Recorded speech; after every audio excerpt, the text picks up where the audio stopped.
वंदे मातरम। स्वस्थ समृद्ध परिवार निर्माण प्रयास की चौपाल रात्रि 8 बजे 13 जुलाई 2005 में आप सभी का स्वागत है। जैसा कि आप सभी जानते हैं कि 13 जुलाई की चौपाल 13 जुलाई से चौपाल 7 बजे से चालू है और अगले 4 दिनों तक 7 बजे से चलेगी और 8 बजे से राम कथा।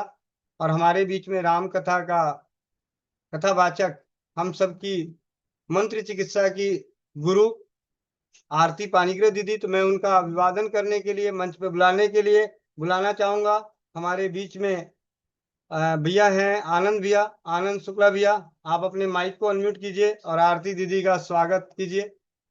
और मैं चाहूंगा आप सभी के माइकों को खोल दिया जा रहा है, आप सभी मिलके आरती दीदी का स्वागत करें। पहले आनंद भैया अपने 2 शब्द 2 विचार रखें, बाकी लोग अभी थोड़ी सी चुप रहेंगे। जी भैया वंदे मातरम। सर्वप्रथम आरती दीदी को सादर प्रणाम। और आज मेरा सौभाग्य, मेरा भी बहुत बड़ा प्लेटफॉर्म को चौपाल को के लिए गोविंद भैया को भी मैं तहे दिल से धन्यवाद देना चाहता हूँ। आगे भैया और लोगों को बोलना है ना कि आगे मैं और कुछ बोलूं? नहीं नहीं, बोलिए भैया, 2 शब्द और रखें, अपने विचार रखें। और मैं मैं गोविंद भैया द्वारा बेटे शांत रहो एकदम। मैं गोविंद भैया द्वारा प्रारंभ किए गए चौपाल को का अभिनंदन करता हूं, जिसके द्वारा आम जनमानस में रसोई घर ब्रह्मांड की प्रथम औषधि व शून्य खर्चा चिकित्सा फैलाने की कोशिश चल रही है। इसी क्रम में कुछ दिन पहले हम सभी को मंत्र चिकित्सा का भी आत्मसात किए, उसका ज्ञान लिया। उसी क्रम में आज यानी 13 जुलाई 2025 को दिन रविवार से हम सभी को राम कथा सुनने का सौभाग्य प्राप्त हो रहा है। इस कार्यक्रम को विशेषता प्रदान कर रही विशिष्ट अतिथि व इस चौपाल के श्रोतागण, आप सभी को नमन अभिनंदन करता हूं। अब हम और इसमें दीदी आरती दीदी के द्वारा बताए गए या उनके आने से जो खुशी होती है, सबके चेहरे पे एक अलग मुस्कान आ जाता है। उनकी चेहरा देख के माँ स्वरूप सरस्वती जैसे उनके मुख से निकलती हूँ। तो मैं ऐसे दीदी को फिर उनको प्रणाम करता हूँ। आगे अन्य लोगों को आरती दीदी का अभिनंदन करें, ऐसा आग्रह है। जी, आप सभी के माइक खुल चुके हैं। आप सभी से वंदे नम्र मातरम विनती है दीदी। कि दीदी का स्वागत जोरदार तालियों के साथ करें। कोटि कोटि नमन माता जी। काम होता नहीं, वंदे मातरम। पैसा लोडिंग हो जाता है ना। वंदे मातरम दीदी। बहुत बहुत वंदे मातरम दीदी। दीदी आपका वंदे मातरम। राधे राधे दीदी। राधे राधे दीदी, स्वागत है आपका चौपाल में। वंदे मातरम। वंदे मातरम दीदी। वंदे मातरम दीदी। आपका बहुत बहुत कौन किया है तुम इसको रे? कौन किया है?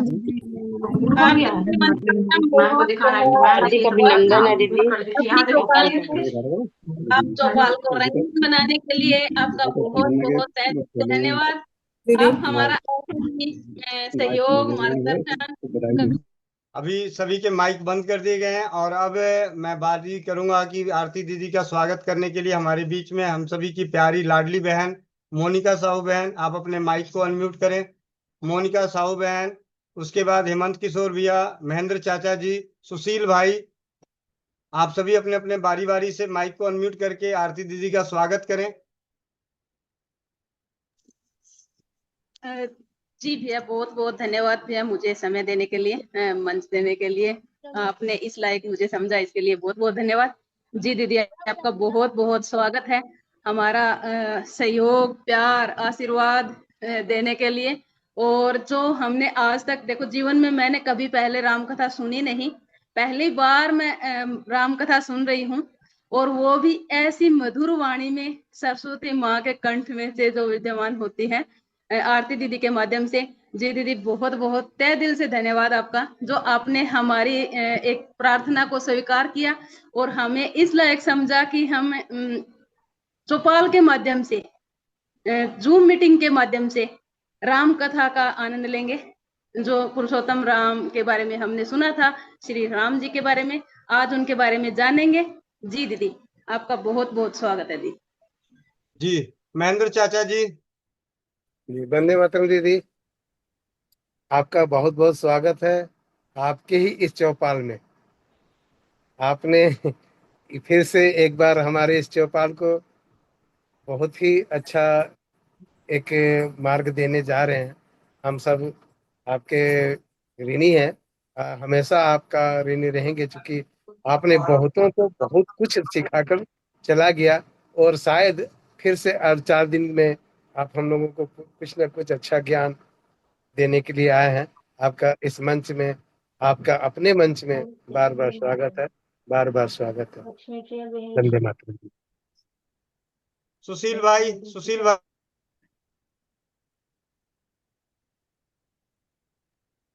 जी भैया, राम राम, वंदे मातरम सभी को। मैं सुशील कुमार, एक्यूप्रेशर विशेषज्ञ, सोनीपत, हरियाणा से। दीदी, जय जगन्नाथ, जय श्री राम। आपको हमारे मंच पे बहुत बहुत शुभकामनाएं। आपका स्वागत है दिल से। और जो भैया ने एक 13 तारीख का एक समय रखा था भैया की शादी की, विवाह के वर्षगांठ पर, कि एक राम कथा रखी जाएगी, तो वो आपने स्वीकार की। और आज का वो खुशी का दिन है, बहुत खुशी का दिन है कि आज के दिन से हम राम कथा श्रवण करेंगे। और भाभी हमारी वो भी आ चुकी है, वो भी आपका इंतजार कर रहे थे। 30 मिनट 31 मिनट हो गई है। तो मैं तो चाहूंगा जल्दी से जल्दी आप प्रारंभ कीजिए। जी दीदी, आपका स्वागत है।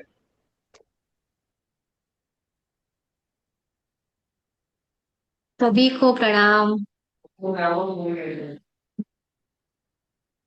आप लोग को सब बोलते हो ना कि आपने ये सिखाया, आपने ये दिया, आपने ये दिया। यहाँ आने के बाद पता चला मैं देने के लायक हूँ। मैं तो लेने आई थी।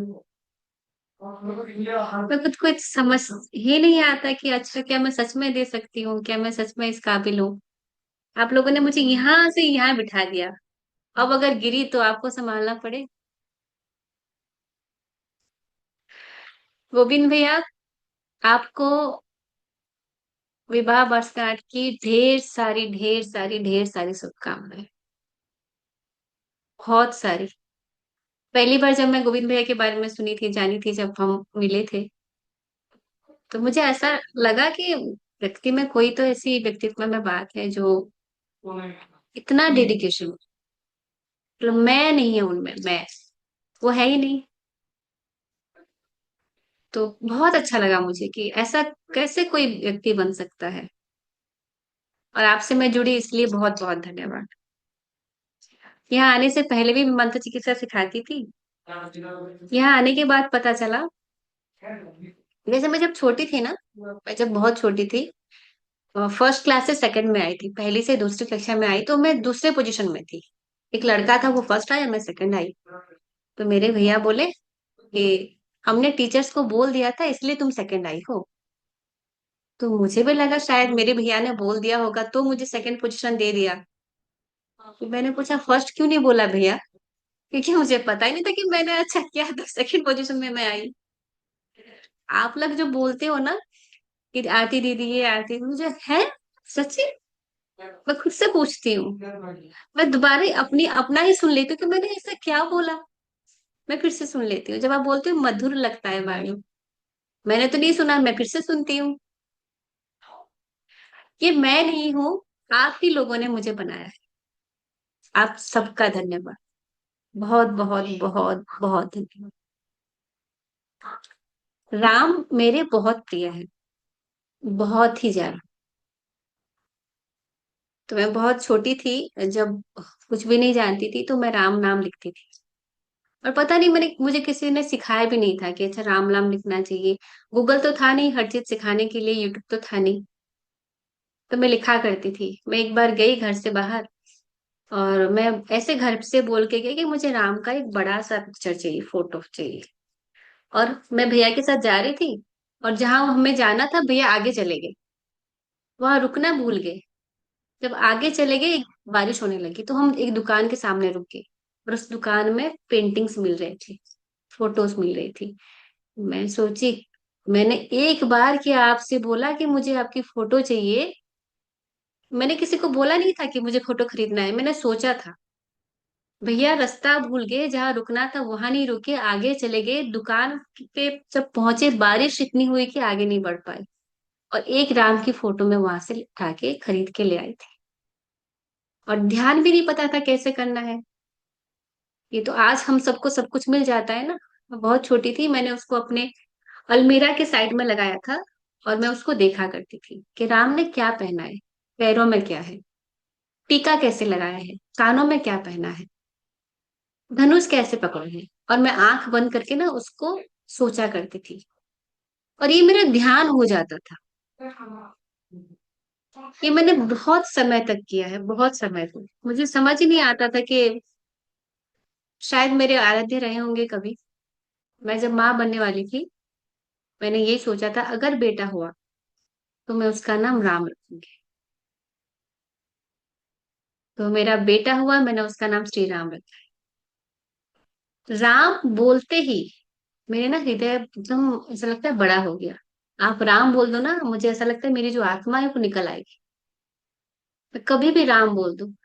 कोई मेरी स्टूडेंट भी होती है ना जिसका नाम राम होता है, तो वो मुझे याद रहता है हमेशा। राम हो गया, राघव हो गया, कौशलेश हो गया, अवधेश हो गया, ये नाम मुझे बहुत अच्छे लगते हैं। मैं भूल जाती हूँ लोगों के, उनको याद रखती हूँ। तो कभी राम जी का कोई ऋण रहा होगा मुझ पे, जो आज मुझे राम कथा सुनाने का मौका मिला। ये पहली बार सुना रही हूँ मैं, गलती हो सकती है। ठीक है, ऐसा नहीं कि मैं कोई साधु संत हूँ, एकदम गृहस्थ हूँ। 3 बच्चे हैं, एक पापा को भी मैं बेटा ही मानती हूँ। तो गलतियां माफ करें, और जो सुनाऊंगी आप ग्रहण कर ले। राम को तो सभी जानते हैं, ऐसा कोई होगा ही नहीं जो राम को नहीं जानता। बच्चे को जब पेट में होता है तब से वो राम को जानते हैं, क्योंकि माँ राम को जानती है, माँ राम को पूछती है, घर वालों को पता है। हम राम दरबार की फोटो घर पे इसलिए रखते हैं ताकि हमारे घर में भाइयों में प्यार बना रहे, है ना। तो शुरुआत करें। राम के बारे में आज नहीं बताऊंगी। आज हम भरत के बारे में बात करेंगे, आज हम कैकेयी के बारे में बात करेंगे, आज हम दशरथ के बारे में बात करेंगे। आज हम राम के जो पूर्वज थे उनके बारे में बात करेंगे। राम पे हम कल आएंगे, क्योंकि आपको सबको पता है राम के जन्म के बाद क्या हुआ कैसा हुआ, सभी को पता है। तो कुछ चीजें ऐसी बताऊंगी जो आपको शायद आज ही पता चलेगा। ठीक है, आंखें बंद करिए, थोड़ा सा ना राम का नाम ले लेंगे। आंखें बंद करके चश्मा उतार दे, और सबसे पहले गुरु का ध्यान करेंगे। गुरु बिना ज्ञान नहीं मिलता। गुरु होते हैं, अगर गुरु नहीं होते तो शायद मैं यहाँ नहीं बैठी होती, आप वहां नहीं बैठे होते। आंखें बंद, मन सहज, कमर सीधी। ओम।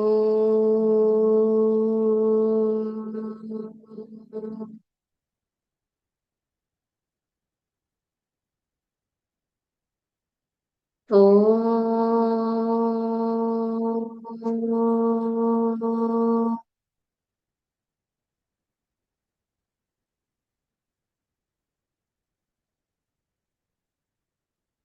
ओम।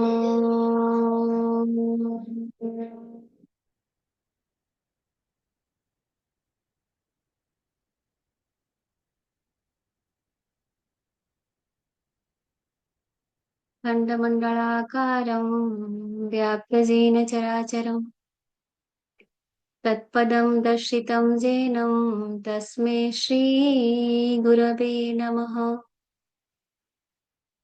गुरुर्ब्रह्मा गुरुर्विष्णु गुरुर्देवो महेश्वरा, गुरुर्साक्षात् परं ब्रह्म, तस्मै श्रीगुरवे नमः। तस्मै श्रीगुरवे नमः। तस्मै श्रीगुरवे नमः। अपने गुरु की सूक्ष्म उपस्थिति में थोड़ा सा राम को याद करेंगे। उससे पहले भगवान गणेश जी को याद करेंगे। ओम वक्रतुंड महाकाय सूर्यकोटि समप्रभा निर्विघ्नं कुरु मे देव सर्वकार्येषु सर्वदा। गजाननं भूतगणाधिसेवितं कपित्थजम्बुफलचारुभक्षणम् उमासुतं शोकविनाशकारम् नमामि विघ्नेश्वरपादपङ्कजम्। रामायण के रचयिता ऋषि वेद व्यास, ऋषि वाल्मीकि और संत श्री तुलसीदास को याद करते हुए राजा दशरथ, माता कौशल्या, माता कैकेयी, माता सुमित्रा, प्रभु राम, लक्ष्मण, भरत, शत्रुघ्न सहित माता सीता और हनुमान जी को याद करते हुए राम राम राम राम राम राम राम राम राम राम श्री राम जय जय राम जय सिया राम जय सिया राम श्री राम जय जय राम जय सिया राम जय सिया राम जय सिया राम जय सिया राम जय सिया राम जय हनुमान राम राम राम राम राम राम राम राम राम राम दशरथ नंदन जय सिया राम कोदंडधारी जय सिया राम राम राम राम राम राम जय सिया राम जय सिया राम राम राम राम राम राम जय सिया राम जय सिया राम दस शिष मर्दन जय सिया राम राम राम जय सिया राम राम राम राम राम राम राम राम राम राम राम जय सिया राम जय सिया राम जय सिया राम जय सिया राम जय सिया राम जय हनुमान जय सिया राम जय हनुमान। उस प्रभु के पावन चरणों को याद करते हुए आंखें खोलेंगे।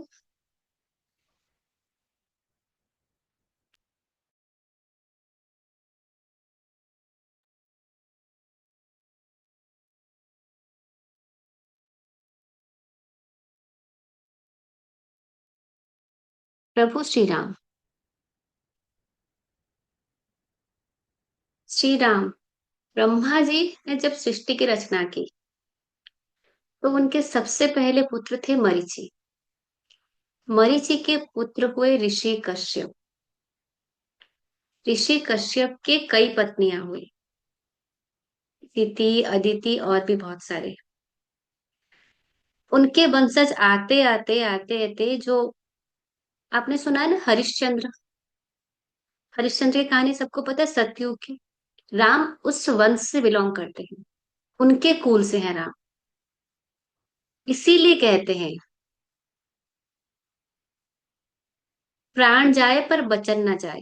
जो राजा हरिश्चंद्र ने अपने वचन के लिए अपना पूरा राज्य खो दिया था, अपने वचन के लिए अपने पुत्र का भी अंत्येष्टि क्रिया नहीं कराई, उस वंश के राजा बने राम, उस वंश के पुत्र थे राम। तो जब बहुत सारे राजा हुए, पीढ़ी दर पीढ़ी होते गए, एक राजा आए रघु। रघु प्रबल प्रतापी राजा थे, बहुत पराक्रमी थे।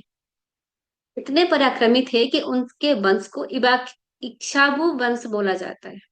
पर जब रघु आए तो रघु के नाम से जानने लगे, है ना। रघु के वंश से जानने लगे तो रघुवंशी कहा जाता है। इसलिए सूर्य वंश के हैं, भगवान कृष्ण चंद्रवंश के थे, भगवान राम सूर्यवंशी थे। तो उनके पुत्र होते होते राजा दशरथ तक आए। राजा दशरथ के 3 रानियां, कौशल्या, कैकेयी, सुमित्रा। आज बात करेंगे रानी कैकेयी की। वो रानी जिसको हम कुमाता के रूप में जानते हैं, स्टेप मदर, सौतेली माँ। सौतेली माँ बुरी ही होती है, ये जो हम सोचते हैं ना, जो हमारी सोच है, वो माता कैकेयी से आई है। अगर माता कैकेयी की घटना नहीं हुई होती तो शायद सौतेली माँ के प्रति हमारा विचारधारा ऐसा नहीं होता, है ना। कैकेयी थे कैकेय वंश, कैकेय राज्य के राजा की पुत्री। 8 भाई बहन थे, उनके ऊपर 7 भाई, और अष्टम संतान थी कैकेयी। वो ट्विंस थे, उनका एक जुड़वा भाई था। उस भाई का इनके परिवार में आना जाना रहता था अयोध्या में। और वो राजा दशरथ की प्रिय पत्नी थी। प्रिय पत्नी क्यों थी? इसलिए कि वो बहुत सुंदर थी, सबसे सुंदर थी? नहीं, कैकेयी बहुत पराक्रमी थी, बहुत बड़ी वीरांगना थी, युद्ध करती थी। एक रानी युद्ध करती थी। अभी जो हमारी महिलाएं, हम घर से बाहर नहीं निकल पाते, युद्ध कला में माहिर थे। रानी झांसीबाई की कहानी तो अभी अभी हुई है, अंग्रेजों के काल में। एक युद्ध हुआ था दंडकारण्य में, जहां पे आप सोचिए, दशरथ युद्ध करने गए, और उनकी रानी जो महल में आराम से रह सकती थी, उन्होंने कहा मैं भी साथ चलूंगी। वो भी साथ गई, और क्या किया? वो रथ चलाती थी, सारथी बनी राजा दशरथ के। मतलब साथ साथ रहना है युद्ध समय में। अगर आप युद्ध का ऐसे सोचोगे कैसा होता होगा, एक व्यक्ति ने तीर चलाया, दूसरे ने तीर चलाया, ऐसा तो नहीं होता होगा। एक साथ तीरों की बारिश हो रही होगी। आप इमेजिन करो, जैसे बारिश होती है, पानी गिरती है ना चारों ओर से, उसी तरह तीरों की बरसात होती होगी। उस समय पे माता कैकेयी दशरथ के साथ युद्ध भूमि में थे। बहुत सारे युद्ध में उनका साथ दिया था। पर एक बार उनको बहुत चोट आई, उनका बचना संभव नहीं लग रहा था, राजा दशरथ का बचना। और माता कैकेयी ने क्या किया? जब उनसे पूछा गया, वैद्यों से, तो कहा ये तभी बच सकते हैं राजा दशरथ, जो उनको चोट लगी है, वो घाव बन गई थी बहुत खराब। घाव कैसा लगता है देख के? क्या भाव आते हैं हमारे मन में? कहा अगर कोई व्यक्ति सहृदय, खुशी मन से इसको अपनी जीभ से चाट दे, और ऐसा वो करता रहे कई दिनों तक, तभी ये घाव सूखेगा और राजा दशरथ जीवित रहेंगे।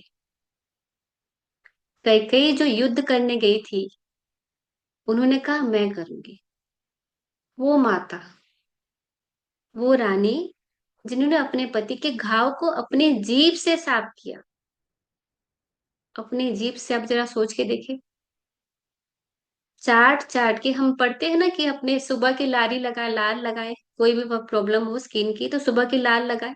वो लार वाली औषधि थी वो कह के रोज किया करते थे, और प्रेम से करते थे। ऐसा नहीं कि उनको ऐसा था, उन्होंने खुद कहा कि मैं करूंगी। तब कोई मिल नहीं रहा था कि ऐसा कौन करेगा, या तो जबरदस्ती करवा जाएगा उससे। पर वैद्य ने कहा, क्या कहा था? कि प्रेम से जो कर पाएगा, बिना हिचकिचाहट जो कोई कर पाएगा।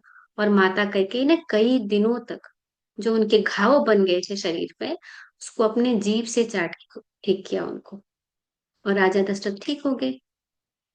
अगर राजा दशरथ नहीं होते तो राजा राम कहाँ से आते? अगर राजा रानी कैकेयी नहीं होती, राजा दशरथ कैसे जीवित होते? फिर समय आगे बढ़ा, तभी राजा दशरथ की प्रिय रानी बनी माता कैकेयी। इतनी सुंदर होने के बावजूद वो बहुत अच्छी योद्धा थी, और बहुत सारे गुण थे उनमें। बहुत अच्छा खाना बनाती थी, ग्रंथों का पाठ करती थी, स्मृतियों का पाठ करती थी, और सबसे ज्यादा समय राम के बचपन ने अगर उनको कोई दिया है तो वो माता कैकेयी ने दिया है। तो जब भगवान राम छोटे थे, माता कौशल्या उनको सुलाती थी, वो रात को उठ जाते थे, रोते थे। अब जब पूछा जाए क्या हुआ, तो कहती थी मजली माँ के पास जाना है। वो बच्चा अपने माँ से ज्यादा अपनी मजली माँ से प्यार करे, और उसकी मजली माँ आधी रात में अपने बेटे से ज्यादा अपनी जेठानी के बेटे, अपनी रानी के बेटे से प्यार करे।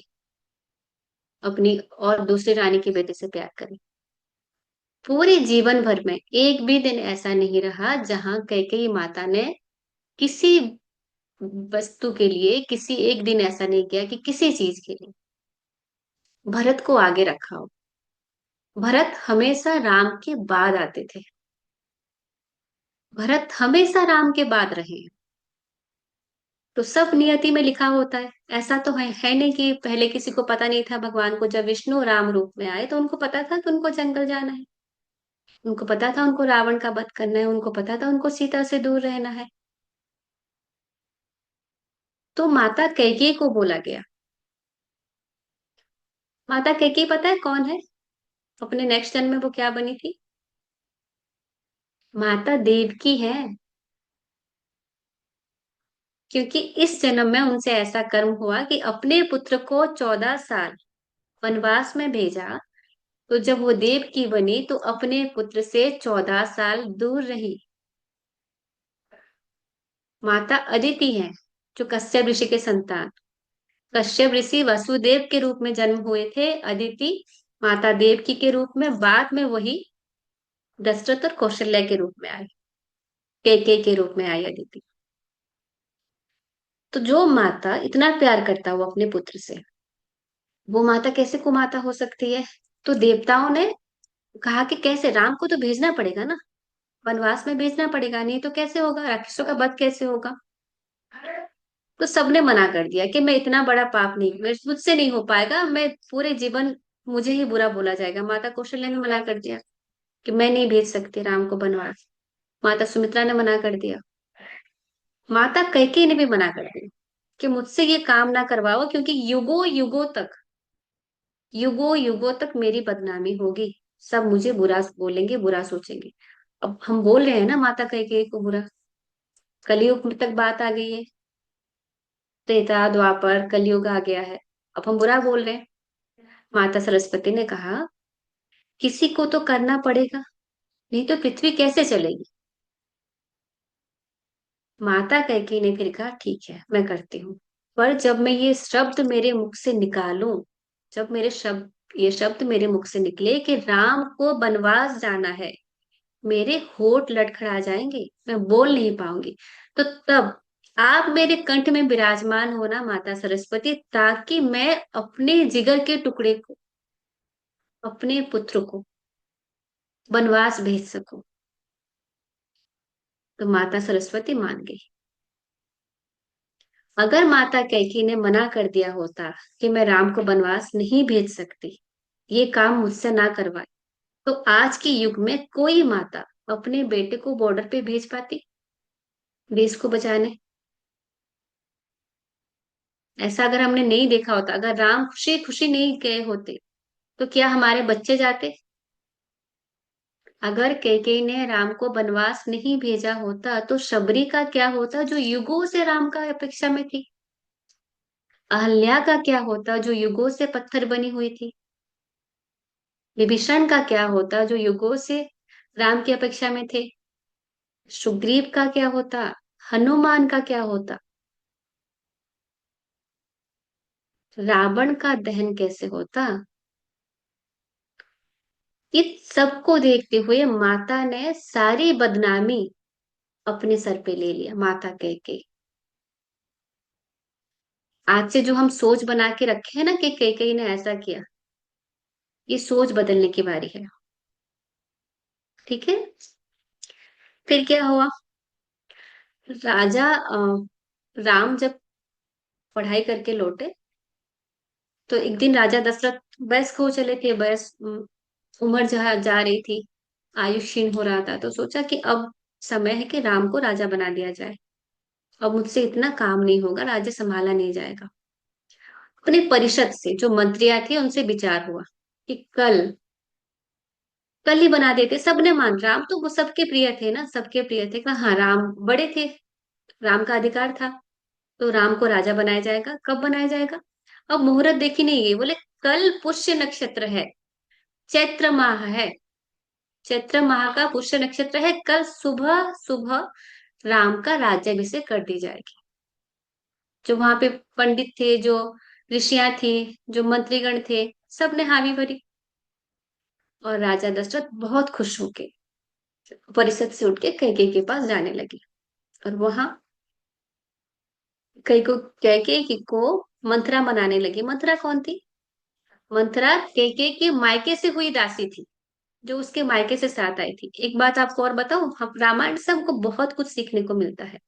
हम जो भी महिलाएं हैं ना, अपने माता पिता से प्रेम करना कभी नहीं छोड़ सकते जब तक जीवन होगा। आपसे पूछा जाएगा आप कहाँ से हो, तो हम यही बोलते हैं कि मेरा मायका वहां का है ना। ससुराल तो बाद में आता है, मायका नहीं छोड़ सकते। पर मायके की इंटरफेरेंस नहीं होनी चाहिए आपके ससुराल में। जो कैकेयी के ट्विन ब्रदर थे ना, जो जुड़वा भाई थे, उनका इंटरफेरेंस था हमेशा कैकेयी के जीवन में। वो हमेशा शत्रुघ्न और भरत को ले जाने आते थे, भरत को ले जाने आते थे अपने घर पे, और साथ में शत्रुघ्न उनके छाया की तरह जाते थे। उनका रहा है, वो चाहते थे कि भरत राजा बने। मायके से आई हुई दासी ने उनको बोला कि आपको पता भी है क्या हो रहा है राज्य में? बोला क्या हो रहा है? राम राजा बन रहा है कल सुबह सुबह। कैकेयी ने सुनते ही अपने हार निकाल के दे दी, मेरा बेटा राजा बन रहा है? तूने मुझे आज इतनी अच्छी खबर सुनाई? तो कहा तुम पागल हो गई हो। उसने पाला था कैकेयी को, माता स्वरूपा थी मंथरा कैकेयी की। तुम पागल हो गई हो, क्या बात कर रही हो? अरे राम बन रहा है, इसमें खुशी तो होनी है ना। राम राजा बन रहा है, भरत नहीं बन रहा है। जो उसने जहर भरे, जो विष उनने डाला, तो भरत क्यों बनेगा? राम बड़ा है ना, तो राम को ही बनना चाहिए। राम भरत से ज्यादा बलवान है, राम भरत से ज्यादा योग्य है। भरत को गोद में लेने से पहले मैंने राम को गोद में लिया था, तो मैं तो यही चाहती हूँ कि राम बने। फिर जो उन्होंने जहर भरा, ये वो जो आप राजा दशरथ के इतने प्रिय रहे हो, अब से नहीं रहोगे, क्योंकि तो राजमाता तो कौशल्या बन जाएगी। अब वो राजा को आपके पास आने नहीं देगी। तो जब बहुत सारी बातें बताएगी, अब भरत तो राजकुमार नहीं रहेगा, वो तो नौकर बन जाएगा, ऐसा वैसा बहुत सारी बातें बताई। माता सरस्वती सोची अभी यही समय है, नहीं तो कैकेयी मानेगी नहीं। वो कंठ में बैठ गई। फिर पूछा, अच्छा उपाय बताओ मंथरा, आप क्या करना है? मंथरा ने याद दिलाया कि तुम्हें 2 वर प्राप्त हैं दशरथ से, जब तुमने उनकी जीवन की रक्षा की थी। तो पहला वर ये मांगो कि राम को 14 साल के लिए वनवास हो जाए और मेरा भरत राजा बन जाए। माता सरस्वती कंठ में बैठी, बोले अभी आप जाओ कोप गृह में। पहले ऐसा होता था, जो हम अपने घर पे चिल्लाते झगड़ते हैं ना, तो एनर्जी खराब होती है। आपको झगड़ा भी करना हो तो उसके लिए अलग रूम हुआ करता था। तो गई माता कह के वहां पे सारे अपने आभूषण उतार दिए, वस्त्र अच्छे नहीं पहने। तो राजा दशरथ जब सबसे पहले खुश होके आए कि अभी मैं कई कौशल्या के पास नहीं गए, राजा दशरथ कैकेयी को बताने आए, क्योंकि वो जानते हैं कैकेयी राम से बहुत प्रेम करती है।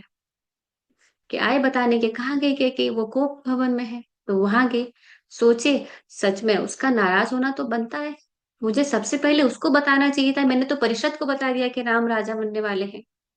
आके बोले, रानी कैकेयी मुझे पता है तुम नाराज हो, मुझे सबसे पहले तुम्हें बताना चाहिए था।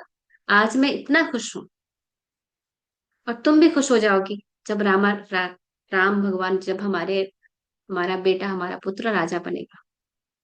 कैकेयी ने कहा, आप इतने खुश हो तो आपको याद है ना, आपने मुझे 2 वर दिया था कि मैं जब चाहूं मांग सकूं। हाँ बिल्कुल, अब तो मैं इतना खुश हूं कि तुम जो भी मांगोगी मैं दे दूंगा। अच्छा दे दोगे? कहा हाँ दे दूंगा। हाँ तो राम को 14 वर्ष के लिए वनवास भेज दो और भरत को राजा बना दो।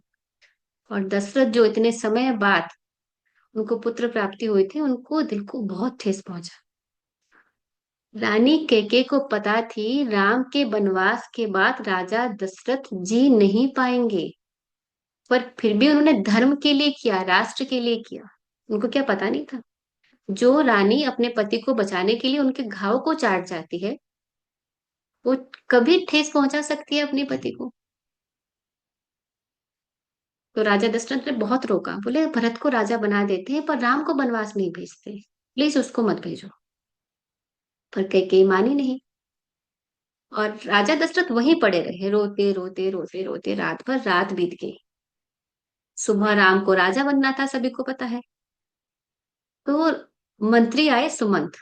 जब सुमंत मंत्री आए राजा को बुलाने, तो कैकेयी के साथ बैठे थे राजा दशरथ, रोते रोते कि कहा क्या हुआ, एक एक मिनट का समय दे, मैं दरवाजा खोल लूं, कोई है नहीं मेरे घर पे।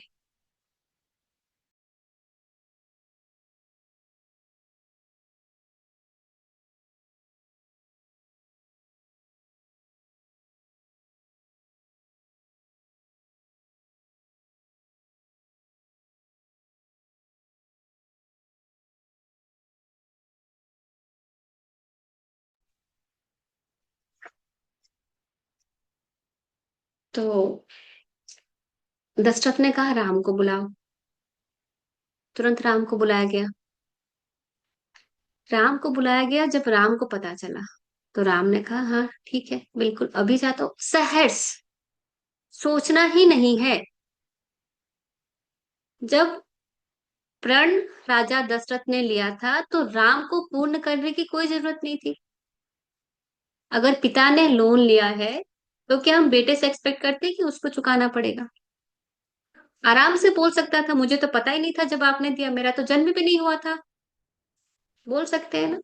और वो युवराज जिनको पूरा अयोध्या प्यार करता है, अगर वो चाहते तो वो रुक जाते। कोई एक व्यक्ति नहीं था जो ये कहता मुझे राम नहीं भरत राजा के रूप में चाहिए।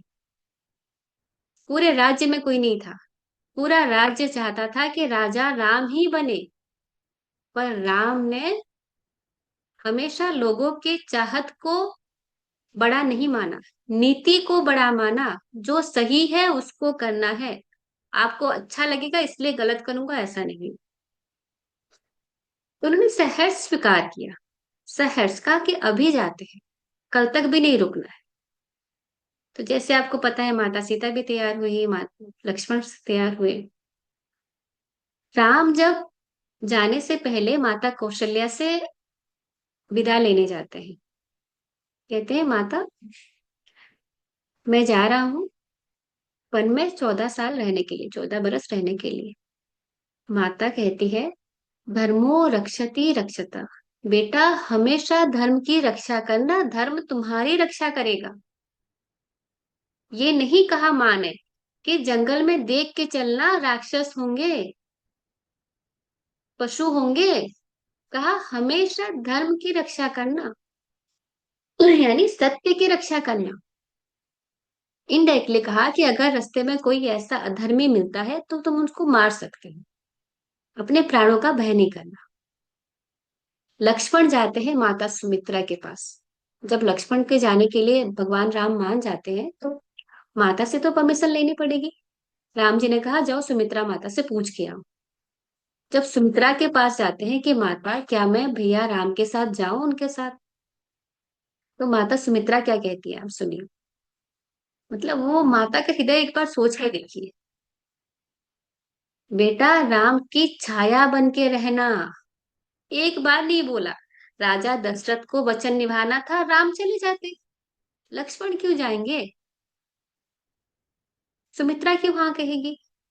एक बार सोचे बिना सुमित्रा ने कहा बेटा राम की छाया बन के रहना, उसकी हमेशा रक्षा करना, उसके खाने के बाद खाना, उसके सोने के बाद सोना। हम ऐसा किसी अपने बेटे को बोल सकते हैं? पहले तू खा ले, बाकी लोगों की चिंता बाद में करना, तेरा पेट भर जाए। उर्मिला कैसे रहेगी अकेली अगर तू चला गया तो? उर्मिला की खातिर रुक जा। अगर राम जा रहा है और भरत राजा बन जाएगा, शत्रुघ्न भरत के पीछे पीछे भरत की छाया की तरह, तो हम सब कैसे रहेंगे? तुम्हारे पिता, मैं, सुमित्रा, रुक जाओ। माता कौशल्या नहीं कहा, बोला राम के पीछे रहना हमेशा। ये वो माता थी। जब हम रामायण पढ़ते हैं ना, जब ये गुण हमारे अंदर आती है तो वो हमारे बच्चों तक पास ऑन होता है। हमारे बच्चे ऐसे बनेंगे। तीनों निकले घर से। कैकेयी ने, मंथरा ने जो आभूषण भी पहन रखे थे वो भी उतार लिए माता सीता से। भगवान राम ने कहा जानकी तुम राजकुमारी हो, तुम्हें जाने की कोई आवश्यकता नहीं है, तुम महल में रहो। तुम महल की सुखों में पली हो, महल में रहो।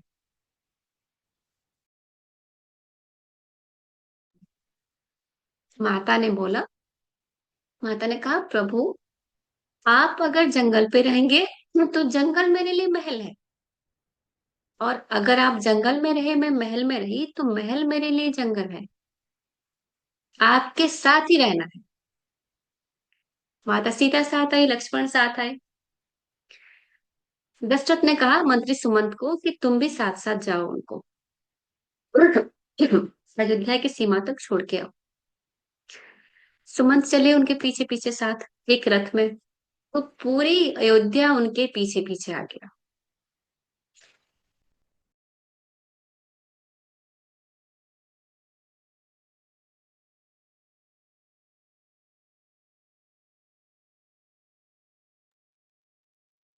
पूरी अयोध्या पीछे पीछे आ गया। मतलब पूरी अयोध्या चाहते थे कि राजा राम ना जाए, अगर जाएं तो हमें भी साथ लेके जाएं। उस व्यक्ति के बारे में सोच के देखिए जिसके पीछे देश आ जाए।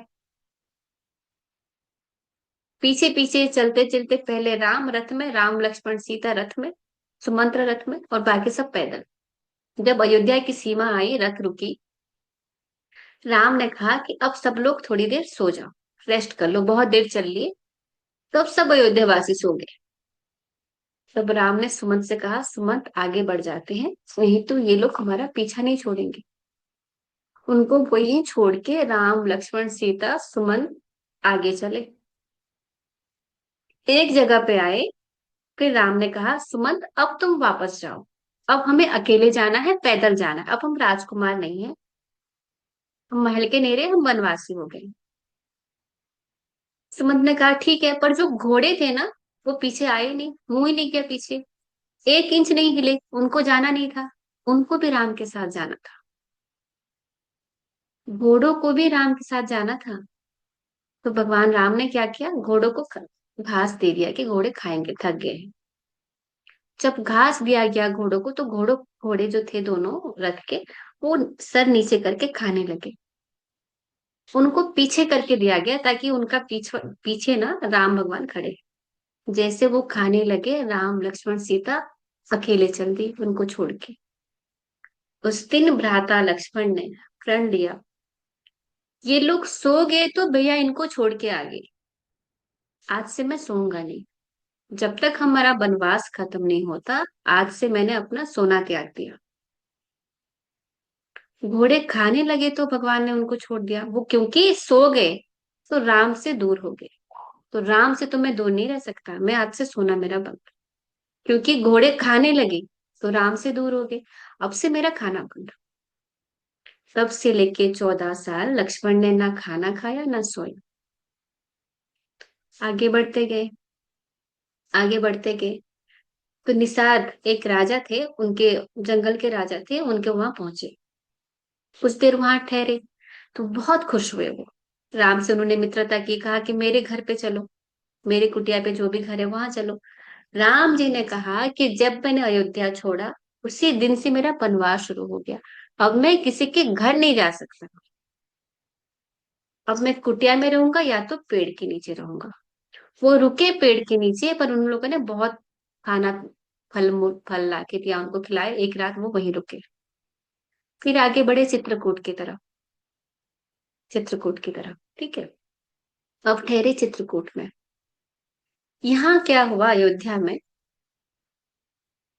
राम के जाते ही कुछ ही पल में, कुछ ही समय में, राजा दशरथ से वो सहा नहीं गया, उन्होंने अपने प्राण त्याग दिए। राम राम राम राम 7 बार राम का नाम लिया, फिर उन्होंने अपना प्राण त्याग दिया। तो कहते हैं मरते हुए अगर आपने 7 बार राम का नाम ले लिया, इस पृथ्वी में आपको आना नहीं पड़ेगा। और तो कैसे याद होगा मरते समय राम का नाम लेना? अगर हम रोज बोलते रहेंगे तो अभ्यास में रहेगा, चेतन मन को, अब चेतन मन को राम नाम का रट लग जाएगा। ठीक है। वहां आए थे जो कैकेयी के भाई थे ना, जुड़वा भाई, वो भरत को लेने आए थे कि चलो मामू के घर चलते हैं, जैसे हम लोग जाते हैं ना छुट्टियों पे। भरत और शत्रुघ्न गए थे वहां पे, तो सुमंत ने खबर भिजवाई तुरंत कि अभी वापस आइए आप। वापस आते हुए नंदीग्राम एक जगह हुआ करती है जो अयोध्या के सीमा में है। वहां पे एक जगह थी जहां पे उनके पूर्वजों की मूर्तियां रखी गई थी। भरत को बताया नहीं गया कि आपके पिताजी अब रहे नहीं। तो उन्होंने कहा कि अब जब हमारे यहाँ तक आए हैं तो हमारे पूर्वजों को प्रणाम करते चले। राजा भागीरथ, राजा रघु, राजा अज, एक एक मूर्तियां को जब प्रणाम करते चले, सामने देखा राजा दशरथ की मूर्ति बनी है। वो तो घबरा गए, ये तो उनकी मूर्तियां हैं जो अब इस जीवन में नहीं है। यहाँ पापा के पिताजी की मूर्ति कैसे आ गई? तब सुमंत ने बताया आपके पिताजी अब इस दुनिया में नहीं रहे।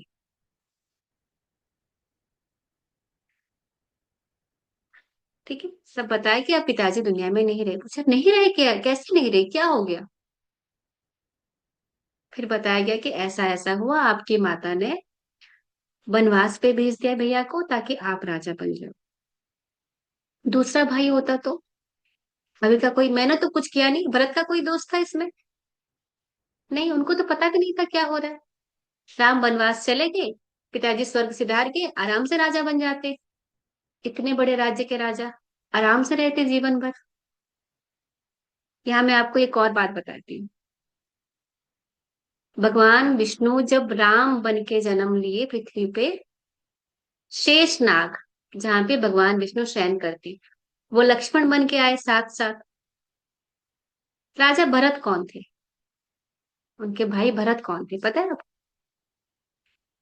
सुदर्शन चक्र जो भगवान विष्णु हमेशा उनके हाथों में रहता है, वो भरत बन के जन्मे हैं। शत्रुघ्न कौन थे फिर? जो शंख विष्णु के हाथ में आप देखते हो, वो शत्रुघ्न है। फिर लक्ष्मण की पत्नी उर्मिला कौन है? लक्ष्मी माता के पास एक चक्र रहता है, वो उर्मिला। वो सॉरी, लक्ष्मी माता का जो चक्र रहता है वो भरत की पत्नी मांडवी। और जो शंख लक्ष्मी माता के पास है वो श्रुतकीर्ति की पत्नी, शत्रुघ्न की पत्नी श्रुतकीर्ति। जब हम नल नील मंत्र करते थे ना कि कैसे काम करता है, मशीनों पे भी एनर्जी सब में होती है, तो वो भी साथ ना छोड़े।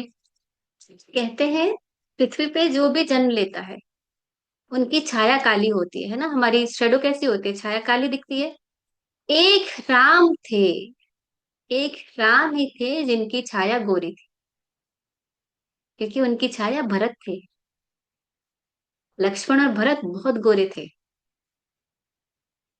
एक कथा आती है जब हनुमान जी गंधमार्दन वो पर्वत लेके आते हैं ना, विशल्य करणी जो दवाइयां लेके आते हैं, और जब वो गिर जाते हैं नीचे, वो राम राम बोल रहे होते हैं, तो भरत ने देखा कि ये कौन व्यक्ति है जो राम राम बोल रहा है, मेरे भाई का नाम ले रहा है। फिर उनको गले से लगाते हैं, फिर बोलते हैं अगर ये राम से किसी भी तरह से जुड़ा हुआ है और मैंने कुछ भी, मेरे मन में थोड़ा सा भी प्रेम है भरत के लिए, तो ये ठीक हो जाए। उन्होंने कोई अस्त्र छोड़ा था, हनुमान जी बेहोश होकर नीचे गिर गए और उन्होंने उनको गले लगाया। तो जब हनुमान जी अर्ध चेतन अवस्था में थे, उन्होंने कहा ये कौन गले लगा रहा है जो ऐसा लग रहा है राम ने गले लगाया है, क्योंकि वो राम की ही छाया थी, भरत जी। तो आगे, तो भरत जी घर आए, वापस अयोध्या आए और बहुत झगड़ा किया कैकेयी से कि मुझे नहीं चाहिए राजपाट। आपने सोचा भी कैसे कि राम को आप वनवास भेज दोगे तो मैं राजा बन जाऊंगा। अब मैं आपसे बात नहीं कर रहा, आप हमारी और आपकी बात नहीं होगी। मंथरा को वहां से निकाल दिया अयोध्या से। फिर डिसाइड किया चलो राम को वापस लेके आते। अब तो पिताजी भी नहीं रहे ना, जिनका वचन था वो ही नहीं रहे, तो अब क्या बचन? जो व्यक्ति ही नहीं रहा तो वचन कैसे बचा?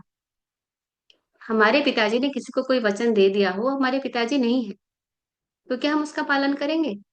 नहीं करेंगे। पिताजी होते तो वचन माना जाता। चलो लेके आते राम, बड़े भाई को लेके आते हैं।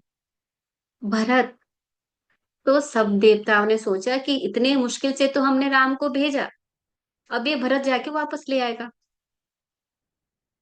राम भरत के प्रेम में अंधे। एक बार हनुमान से बोलते हैं तुम मम प्रिय भरत ही सम भाई। भरत सम भाई क्यों, लक्ष्मण सम भाई क्यों नहीं? लक्ष्मण प्रेम नहीं करते थे, पर लक्ष्मण को हमेशा राम का साथ मिला। 14 साल 14 बरस जो वनवास में रहे, लक्ष्मण छाया की तरह रहे। भरत दूर रहे थे, तो उनको भी तो भरत की याद आ रही होगी। भरत ने क्या कहा, तो माता सरस्वती बोली, इस व्यक्ति के कंठ में मैं वास करके कुछ भी गलत करवा ही नहीं सकती, मेरी इतनी क्षमता नहीं है कि इसकी बोली में कुछ गलत शब्द निकलवा लूं या इसको रोक दूं। जो सरस्वती माता कैकेयी माता के कंठ में बैठ के अपनी बातें बुलवा दी, वो भरत के कंठ में बैठने की हिम्मत नहीं रख पाई।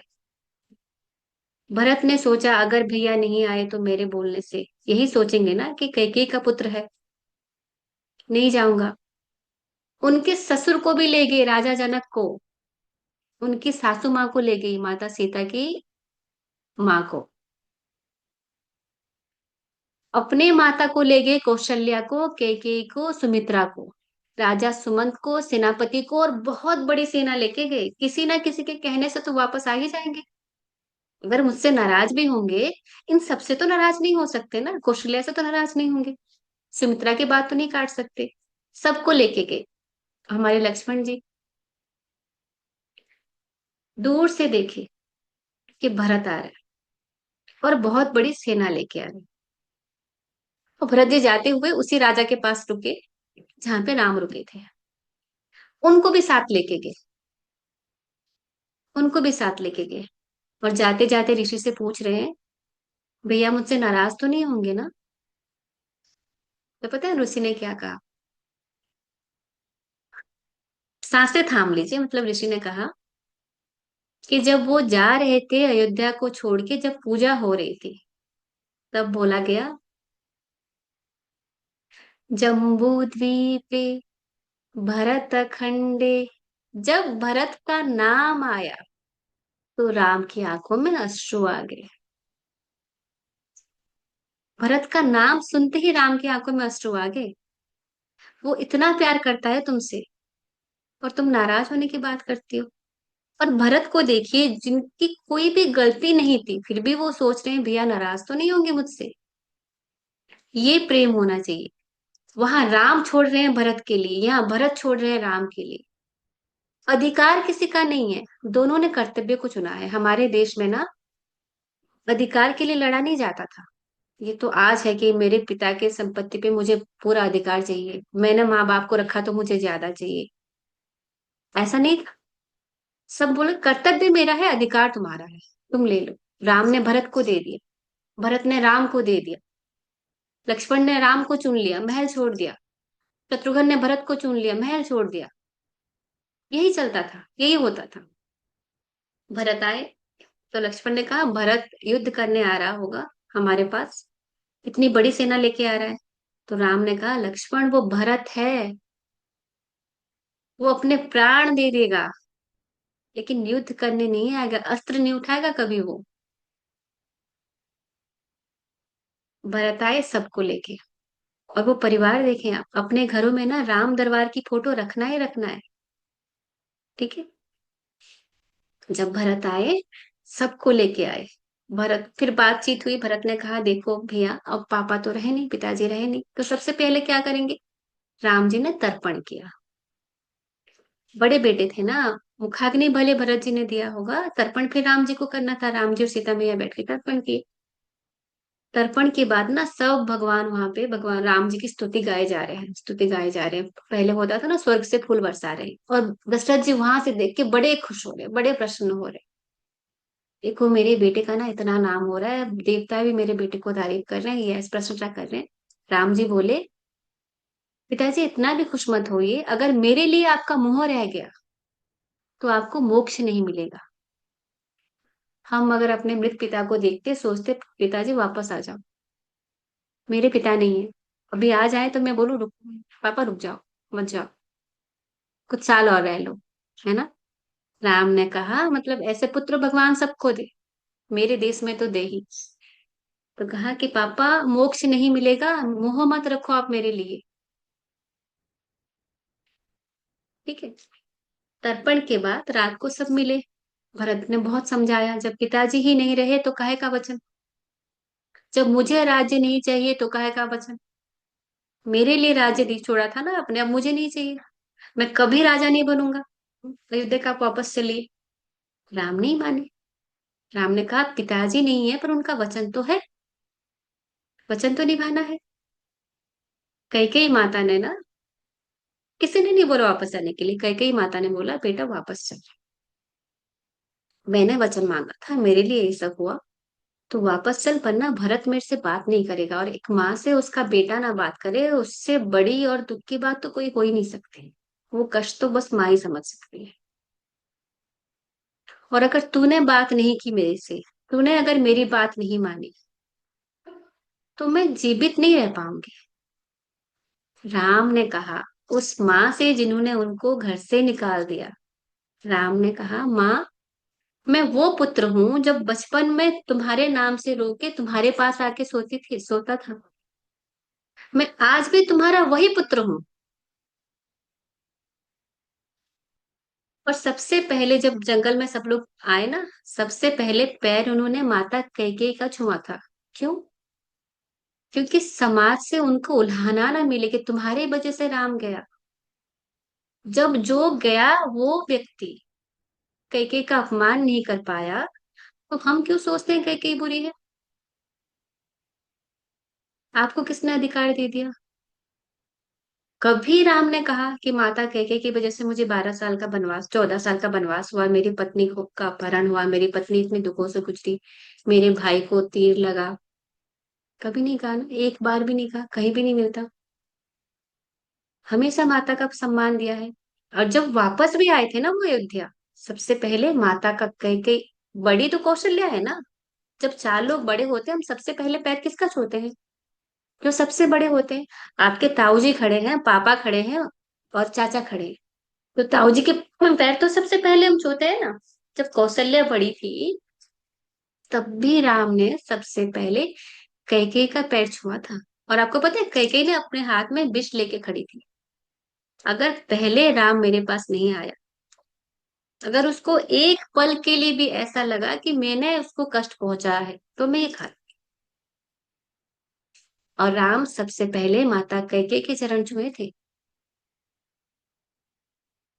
ये माता और पुत्र का प्रेम है, और हम उस माता को ना आज तक गलत बोले जा रहे हैं। आगे क्या हुआ? भरत भरत ने बहुत समझाया, कैकेयी माता ने बोला वापस चलो, राम जी नहीं माने। सबने समझाया, राजा जनक ने, माता सीता को भी बोला कि तुम वापस आ सकती हो, उनको कष्ट होगा। और उसमें भी पता है, उस वनवास काल में भी रात को माता सीता अपने माताओं की, सासों के चरण पैर दबाने आती है। ऐसा नहीं कि आप तो सुख रथ से आए हो, मैं तो पैदल आई हूँ, मैं तो थक गई हूँ, मैं नहीं कर सकती। और आपकी 3 बहुएं और है, उर्मिला भी आई थी साथ में, मांडवी भी, श्रुतकीर्ति भी आई थी। किसी की तो बात मान जाएगा राम, किसी की तो सुन लेंगे। और भाई लक्ष्मण को देखिए, जब सबकी बात हो रही है कुटिया में ना, उर्मिला प्रतीक्षा कर रहे लक्ष्मण की, थोड़ा बात वो भी कर ले। लक्ष्मण ने उर्मिला से नहीं ली थी परमिशन जाने आने की, तो लक्ष्मण उर्मिला से कहते हैं तुम तो सीता की बहन हो, माता जानकी की बहन हो, मैं तो कोशिश कर रहा हूं कि मैं उस लायक बन पाऊं कि तुम्हारा पति कहला सकूं। तुम तो गुणी हो इसलिए उसकी बहन हो। ये भाइयां ना खुद को कभी अच्छा नहीं बोलेंगे, सामने वाले को अच्छा बोलेंगे। मैं तो बच्चा हूं, मैं तो ये हूं, आप बड़े हो, आप महान हो। राम भरत को, भरत राम को, सब मिलके कैकेयी माता को, कौशल्या माता को, इस कोख से पैदा हुए हैं, उसको कब सोची। कौशल्या माता ने इतनी आसानी से अपनी बेटी को जाने दिया, एक बार नहीं रोका, नहीं पिता का वचन है तो उसको जाना चाहिए। फिर जब बात नहीं बनी, तो भरत ने कहा ठीक है, राजा तो मैं अब भी नहीं बनूंगा। देखो उसने इतना समझाया भरत जी ने, और आके राजा बन जाते। राम नहीं माने ना, राम नहीं माने। और भरत भी बहुत अच्छे थे, तो अयोध्या वासी भी भरत को राजा मान लेते, क्योंकि उन्होंने देखा राम नहीं माने, भरत ने मनाने की बहुत कोशिश की। वो रात कैसे गुजरा होगा भरत के दिल में। भरत ने कहा अच्छा आपके मैं चप्पल ले जाती हूँ, वो ले जाते। सर पे, राम भगवान के चरण में जो है वो अपने सर पे रखते हैं। अब हम अपनी गीता रामायण को भी नहीं रख पाते सर पे। कहा ये सिंहासन में बैठेगा और मैं सिंहासन के नीचे, राज्य मैं चला लूंगा, राज्य का कार्यभार मैं देख लूंगा, पर राजा मैं नहीं हूं, मैं सेवक के रूप में करूंगा।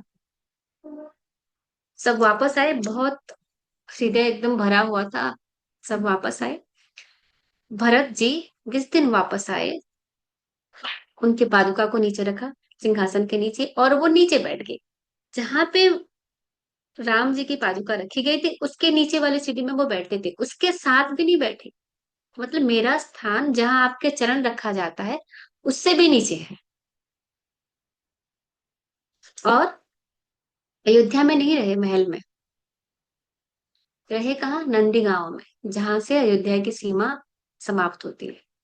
वहां पे अपने लिए कुटिया बनाई और वहां रहने लगे वो।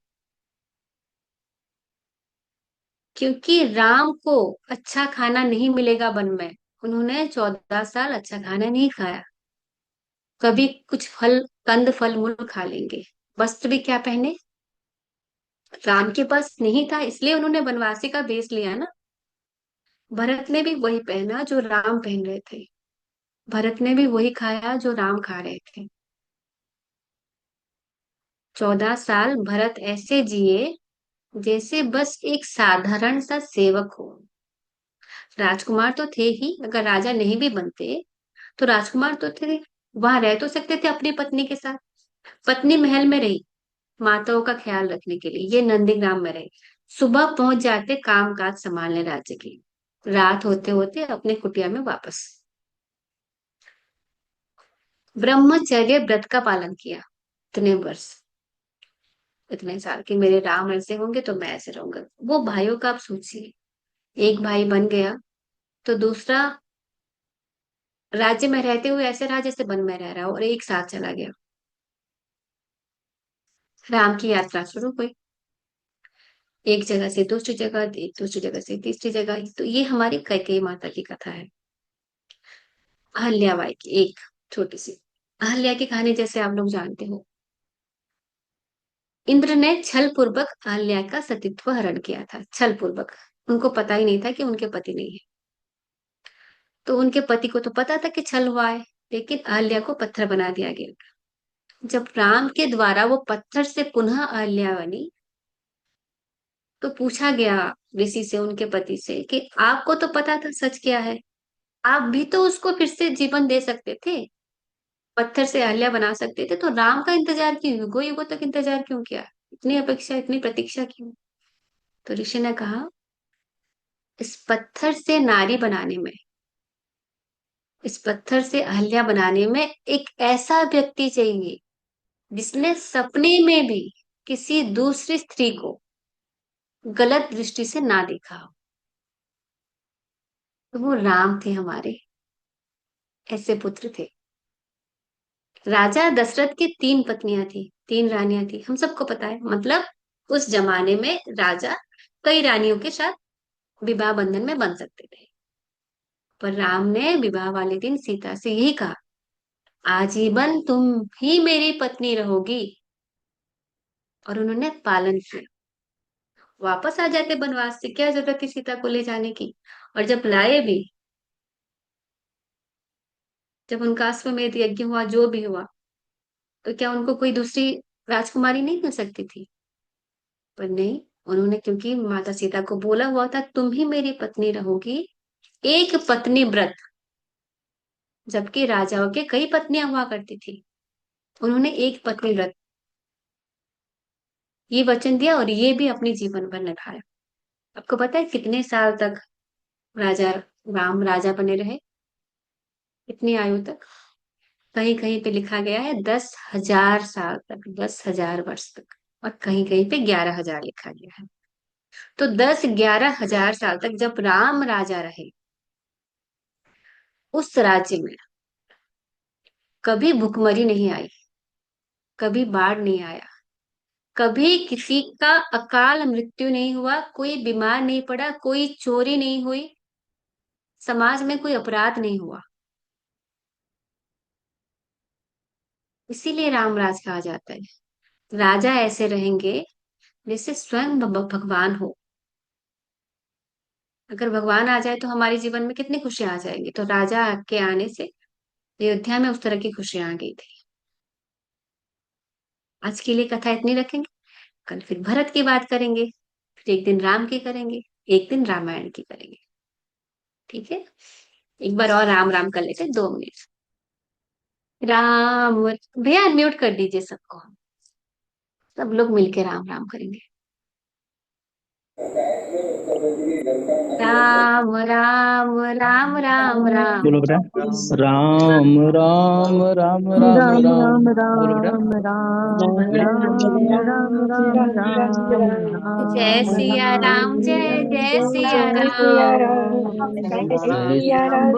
राम राम राम राम राम राम। राम जय राम जय सिया राम। राम राम राम राम। जय सिया राम, जय राम जय जय राम। सिया राम, जय जय हनुमान। जय सिया राम, जय जय हनुमान। राम राम राम राम राम। सिया राम, राम जय जय सिया राम। जय सिया राम, जय जय हनुमान। राम राम जय जय राम। सिया राम, जय जय सिया राम।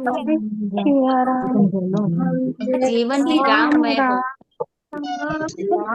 हम भी राम जैसे बन पाए, हमारे बच्चे भी राम जैसे बने, हमारा देश राम राज बने।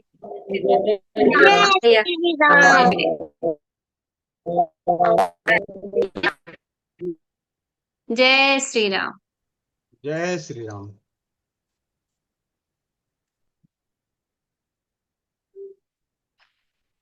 जी दीदी, बहुत बहुत धन्यवाद आपका। आज आपने अनमोल उपहार चौपाल को दी। राम कथा अपनी मधुर वाणी से आपने सुनाया। बाकी सरस्वती जो कह रही कि आपके कंठ में विराजमान है, अनोखी तरीके से सुनने का सौभाग्य प्राप्त हुआ। जी, मैं चाहूंगा कि जो हमारे स्वस्थ समृद्ध परिवार के चौपाल के मुख्य कर्णधार हैं, चाचा जी, महेंद्र चाचा जी, आप अपने माइक को अनम्यूट कीजिए। मोनिका बहन, हेमंत किशोर भाई, आनंद शुक्ला भैया जी, मोनिका बहन। जी भैया जी।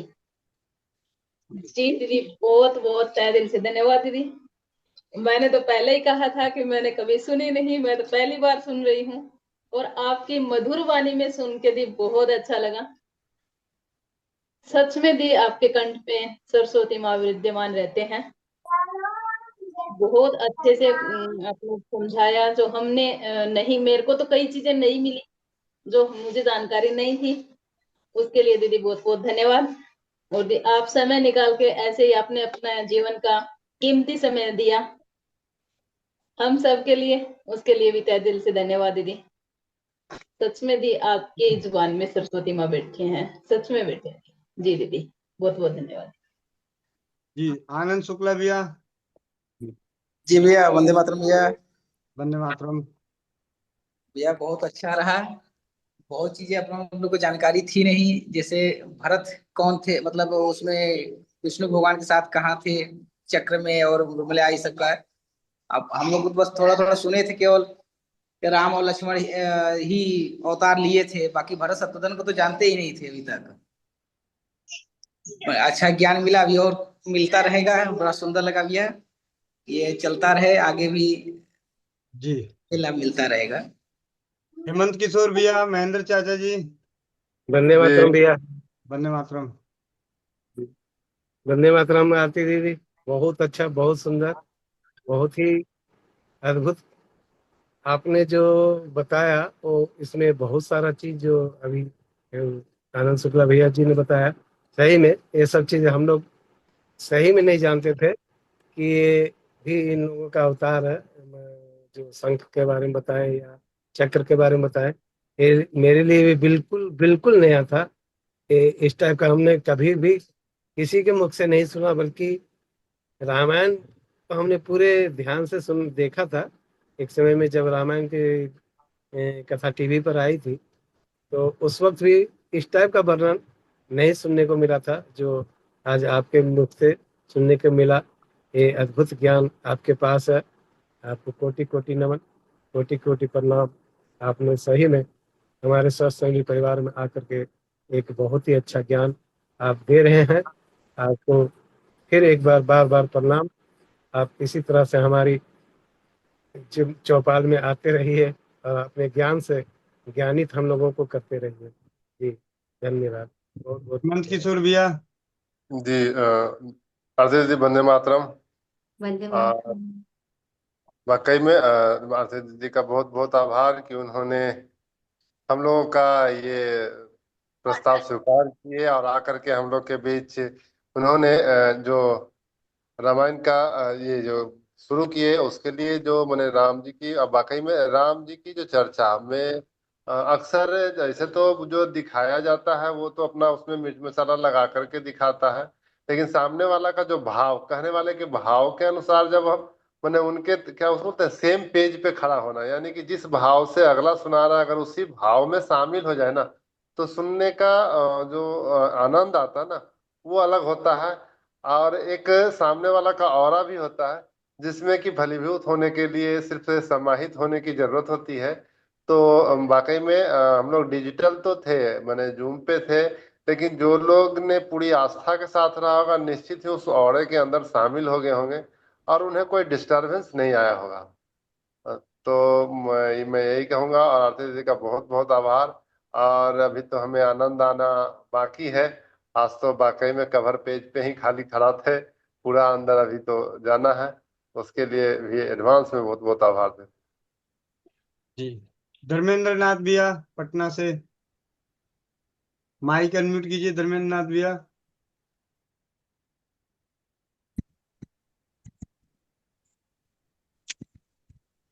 वंदे मातरम दीदी, बहुत बहुत आभार आपका। जितना मंत्र मुग्ध होकर के हम लोग सुन रहे थे, बिल्कुल बिल्कुल नया था बिल्कुल।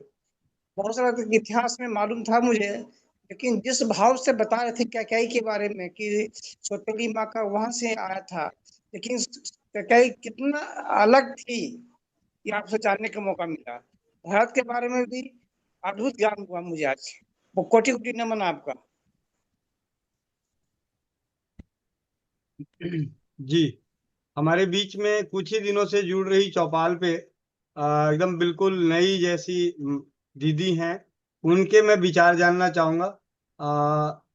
उनका नाम है तनुजा तिवारी दीदी, लखनऊ से। तनुजा तिवारी दीदी, माइक अनम्यूट कीजिए। जी जी जी। जय सिया राम और बहुत जय बहुत सिया धन्यवाद राम। दीदी, बहुत बहुत धन्यवाद आपका। और रामचरितमानस, क्योंकि हम लखनऊ के हैं, अयोध्या हमारी बगल में है, और अभी इन दिनों हम रामचरितमानस और रामायण दोनों का ही चिंतन मनन और पठन कर रहे हैं और उस पर ध्यान भी कर रहे हैं। तो बहुत अच्छा लगा कि हमें ये एक शॉर्ट में सुनने को मिला। और आज ही हमने वो केकई का और राजा दशरथ के बीच जो संवाद हुआ था कि केकई किस तरह से अपनी बातों को रख रही है और राजा किस तरह से दुख प्रकट कर रहे हैं। दशरथ मतलब जैसे दशानंद है और दशरथ जी हैं। तो जब दीदी कुछ कुछ बात बोल रही थी तो मेरे अंदर भी कुछ कुछ वो भाव आ रहे थे कि दशरथ मतलब जो दसों दिशाओं में अपने रथ को इतनी तेजी से मूव करते थे, वो दशरथ थे। और दशानंद का भी वही था कि सारे दसों दिशाओं में जहाँ के उनकी आवाज गूंजती थी वो दशानंद थे, 10 सिर नहीं थे उनके। तो ये वाल्मीकि रामायण हमें बताती है, वो रामायण है, ये रामचरितमानस है। तो बहुत सुंदर है। और दीदी का बहुत बहुत धन्यवाद कि जब हमने छोटा सा एक चीज मैं और बताना चाहती हूँ कि वाल्मीकि रामायण हमें बताती है कि अयोध्या कितना एरिया है, अयोध्या का कितनी लंबाई है, कितनी चौड़ाई है। तो बहुत सुंदर उसमें वर्णन आता है कि अयोध्या की लंबाई ज्यादा थी, चौड़ाई कम थी। वो पर्पस ये था, रखा था अयोध्या के लिए कि जितने भी वहां के वासी हैं वो नेचर से नदी के करीब जल्दी पहुंच पाए, डिप्रेशन में ना जा पाए। और वहाँ की व्यवस्था बहुत सुंदर वाल्मीकि रामायण में दी है, कभी किसी को मौका मिले जरूर पढ़ेंगे। रामचरितमानस तो दीदी बता ही रही हैं, समेट रही हैं कि ये 4 दिनों में समेटने वाली चीज नहीं है। दीदी का बचपन से अनुभव है, शायद पिछले जन्म का अनुभव है, तब वो राम को आज जी पा रही हैं। और हम सब लोग का भाग्यशाली है शायद कि इसको हम बार बार सुन पा रहे हैं। तो ये हमारा शरीर भी अयोध्या ही है, क्योंकि ये लंबाई हमारी अयोध्या जैसी है, चौड़ाई कम है। जब हम बॉडी छोड़ते हैं या हमारे सातों शरीर छूटते हैं तो साइड से निकलते हैं हम, एस्ट्रल ट्रेवल जब करते हैं। तो अयोध्या मतलब जब कहाँ जहाँ कहीं युद्ध नहीं होता है, तो राम हमारी आत्मा है। आत्मा के पास पहुंचने में दीदी ने कहा 7 बार राम बोलना है। और 7 हम लोग 1008 हनुमान चालीसा 1008 दिनों के लिए कर रहे हैं। तो उसमें बहुत अद्भुत तरीके से 7 ही हनुमान चालीसा हम लोग के हिस्से में आई पढ़ने में। तो 7 नंबर हमसे पीछा नहीं छूट रहा। आज जब फिर से 7 नंबर सुनने को मिला ना, तो अच्छा लगा कि राम भी कहते हैं 7 बार नाम सुनना है। और एक और दीदी ने बताया कि उन्होंने अपने बच्चों के नाम राम के नाम पे रखे हैं। और आप सबको बताऊं कि हम लोग को अगर राम के अपना सोल पर्पस पता करना है कि हमारी आत्मा का पर्पस, हम जीवन में आए किस लिए हैं, तो हम जान सकते हैं राम के जितने भी नाम है ना, उससे अपने नामों का मिलान अपने आत्मिक से हम जान सकते हैं हम इस जीवन में करने क्या है, हम क्यों भटक रहे हैं, हम क्यों अभी तक संतुष्ट नहीं है। जैसे आज भैया कह रहे थे कि मैं, गोविंद भैया भैया कह रहे थे मैंने बहुत सारी नौकरी करी, हो सकता मैं ये बनता वो बनता ये बनता, लेकिन जहां हूं मैं ठीक हूँ। आप कुछ भी बनते, लेकिन अल्टीमेटली आप यहीं आते। इस जन्म में नहीं आते, अगले जन्म में आते, आते यहीं पर। तो हम आते ही हैं पर्पस ढूंढने, जन्म लेते ही यहीं पर हैं। भगवान राम थे लेकिन कर्मों का हिसाब चुकाने कृष्ण के जन्म में बाली लेके आए। कर्म से कोई चुकता नहीं होता है, चाहे वो कोई भी हो। तो कृष्ण ने युद्ध करवा दिया गीता कुरुक्षेत्र में, लेकिन है ना सारे भाइयों को कर्म का चुकता करना पड़ा, कृष्ण को भी करना पड़ा। धर्म युद्ध करेंगे लेकिन कर्म से छूट नहीं पाएंगे। तो उसके लिए जैसे कहा ना, सेवई भाव एक होता है, राजीव दीक्षित ने कहा है ना, हम सेवा से ही छूट सकते हैं कर्मों से, क्योंकि हमें आशीर्वाद की पूंजी चाहिए, पैसों की पूंजी नहीं चाहिए, दुआओं की पूंजी इकट्ठा करना चाहिए। मैंने बहुत सारी बातें कह दी, लगता है मैं रुक भी नहीं पाऊंगी, क्योंकि राम का नाम सामने आया है। सीता हमारी मूलाधार चक्र है और राम हमारी आत्मा, उसकी यात्रा बड़ी कठिन है, पता नहीं कितने जन्मों से राम इसी में कहते हैं। इसी रामचरितमानस में अगर हम जीवन सीखना चाहें, कैसे सब लोग रहते हैं जीवन में, एक एक पंक्ति को आप अगर सुनेंगे ना, तो आपको समझ में आएगा कि हम कहते हैं राम भी इसी में, कि हमारी जो जीवन की यात्रा है, तो कितना उन्होंने मानव चरित किया, रो रो के कितना उन्होंने अपने को दिखाया है। मैं कितना दुखी हूँ स्त्री के वियोग में, कितना दुखी हूँ स्त्री के, एक सामान्य नागरिक भी इतना, एक समान इंसान भी शायद इतना नहीं रोता जितना दिखाया उन्होंने। लेकिन कितना अंदर से विश्वास था उनके अंदर। ये नाटक हम सब कर रहे हैं, लेकिन हम उस नाटक के अंदर नाटक कर रहे हैं। लेकिन नाम राम कमल के जैसे थे ना, वो नाटक में भी कमल के माफे अछूते थे। तो हम अछूते नहीं, हम कीचड़ में सन गए, इसलिए हम राम से बहुत दूर पहुंच गए। तो उसके लिए बस हम अपने गुरु की शरण और सांसों की शरण लेते चलेंगे। और मैं बंद करती हूँ वाणी को, क्योंकि मेरी ये ना खत्म नहीं होती, राम के नाम से सुन के ना कुछ कुछ अपने आप निकल जाता है। तो सॉरी अगर ज्यादा बोल दिया है तो माफी चाहती हूँ। नहीं और दीदी, धन्यवाद। आपने बहुत अच्छा बोला। मैं आपको पहले भी ढूंढ रहा था। ये दीदी को किसी भाई, किसी बहन ने, मैं आप सभी से 114 परिवार जुड़े हुए हैं। दीदी 5 मिनट आप अपनी जीवनी चौपाल तक पहुंचने का बता दीजिए, क्योंकि वो जो सुबह आपने मेरे को फोन करके बताया तो मुझे अच्छा लगा कि न जाने जाने अनजाने कहाँ क्या क्या हो रहा है। जी दीदी, 5 मिनट, जी 2 मिनट और लीजिए आप अपना। और कैसे जी चौपाल से जुड़ी और किस तरीके से बात करते हुए आज आपने हिम्मत करके फोन करा, और सारी चीजें 2 मिनट के लिए। जी दीदी। जी ये तो जान ही गए, मेरा नाम तनुजा जी है, और तनुजा तिवारी है, और मैं लखनपुरी लक्ष्मण की नगरी से हूँ, हनुमान जी की नगरी से हूँ। और मैंने अपनी एक स्टूडेंट को, वो शायद इसमें जुड़ती हैं, उनको बर्थडे विश करने के लिए फोन किया, और उसने बताया कि मैं ऐसा चौपाल से मैं जुड़ती हूँ अचानक। तो मैंने कहा कि ये हम दूरदर्शन में बहुत पहले कृषि दर्शन में चौपाल और ये सब सुनते थे, मुझे अच्छा लगा ये नाम, एक यूनिक सा नाम लगा, और मुझे लगा कि नहीं, ये कुछ एक मिलता जुलता नाम है। तो मुझे उसने और भी कुछ, मैंने डिटेल जानना चाहा, क्योंकि मुझे कुछ चीज के लिए पूछना था। तो उसने बताया कि मिलता, फिर मुझे कुछ ज्यादा कुछ उसकी बातों में ना के मैं, मुझे लगा कि मैं, बेटर है मुझे लिंक भेजो और मैं ज्वाइन करती हूँ। तो 9 तारीख की बात है, उसने लिंक भेजा, उसी दिन से मैंने ज्वाइन किया, और मैं रोज उसी दिन से ज्वाइन हो रही हूँ। तो आज बाई चांस संडे था, और इसलिए संडे को 11 बजे भी ज्वाइन किया, तो इसलिए वो भैया की कुछ बातें भी सुन ली थी, इसलिए वो बातें को अभी भी मैंने बता दिया था। और उसके बाद है ना, और फिर शाम को मुझे लगा कि मैं बात कर सकती हूँ कि नहीं करूँ, कर सकती हूँ नहीं करूँ, ये दो के उसमें मैंने सोचा कर ही लेते हैं, ज्यादा ज्यादा क्या होगा, फोन नहीं उठेगा। और मैंने भैया से बात कर ली।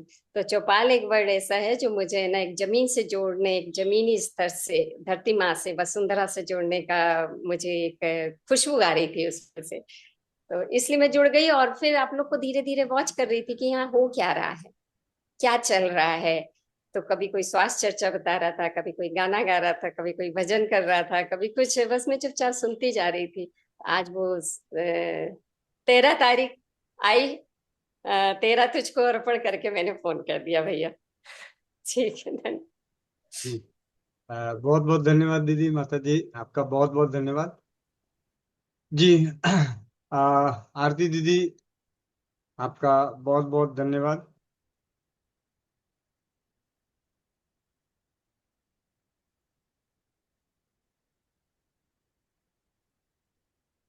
क्या शब्द इस्तेमाल करूं समझ में नहीं आ रहा, इसलिए मैं थोड़ी सी चुप हो गया। तो दीदी आप ही आ, अपनी ही वाणी से आज की इस राम कथा का समापन करें। भगवान शिव जी जो स्वयंभू थे, उत्पन्न हुए थे, जन्म नहीं लिया था उन्होंने, खुद ही प्रकट हो गए थे। उनके जो भक्त, उनके सबसे प्रिय राम, जब राम जन्म लेने को आए, उनसे पहले वो पहले आ गए। अब जब राम आने से पहले वो आ गए, हनुमान बन के। इतना प्रेम है। जब राम रावण का युद्ध हो रहा था ना, युद्ध पता है किसका हो रहा था? शिव जी का और राम जी का। रावण को बचाने का दायित्व शिव का। शिव लड़ किससे रहे हैं? अपने आराध्य से। ये कथा राममय होने का है। भगवान भी, राम तो मनुष्य के रूप में आए थे ना। अगर रावण को पता होता कि ये विष्णु भगवान है तो युद्ध करता वो? नहीं, मनुष्य होके आए, पूरा मनुष्य का जीवन यापन किया जब तक वो जीवित रहे। भगवान तो वो विष्णु बनते हैं तब बनते हैं, मनुष्य के रूप में वो भगवान बन गए। पुरुष से वो पुरुषोत्तम हो गए। हमारे जीवन में भी राम आए, हमारा जीवन भी राममय हो। हमारे देश में, हमारे जीवन में, हमारे समाज में राम का पुनरागमन हो, ऐसा कहते हुए आप सबसे विदा लेते हैं। कल फिर से मिलेंगे सुबह योगा की कक्षा में। 11 बजे की कक्षा होती है भैया, और शाम की 7 बजे की चौपाल, 8 बजे राम चौपा कथा। 8 बजे राम कथा। तो आपको बहुत बहुत मुबारक हो भैया। भगवान राम हम सबके जीवन को आनंदमय करे, राममय करे। और भैया आपको ढेर सारा, छोटी हूँ लेकिन फिर भी आशीर्वाद आपको भी दीदी। आप दिखे नहीं मुझे। यही यही बैठी हुई है। हाँ हाँ हाँ हाँ, बारम्बार प्रणाम कर रहे हैं। बहुत बहुत धन्यवाद, बहुत मुबारक हो, जीवन में ढेर सारी खुशियां हैं। जो दूसरों के जीवन में खुशियां लाते हैं ना, उनके जीवन में राम खुशियां लाते हैं। मुस्कुरा दे अच्छे से, बड़ी सी। जी खुश रहिए दीदी, हमेशा खुश रहिए आप दोनों, जी साथ बना रहे आप लोगों का। प्रणाम। जी। वंदे मातरम, जय हिंद, जय भारत, जय राज्यवाद। मिलते हैं सुबह 5 बजे योगाभ्यास, 11 बजे नारी स्वास्थ्य सुरक्षा स्वस्थ रक्षक बने अभियान में, और शाम को 7 बजे चौपाल में, 8 बजे चौपाल में राम कथा,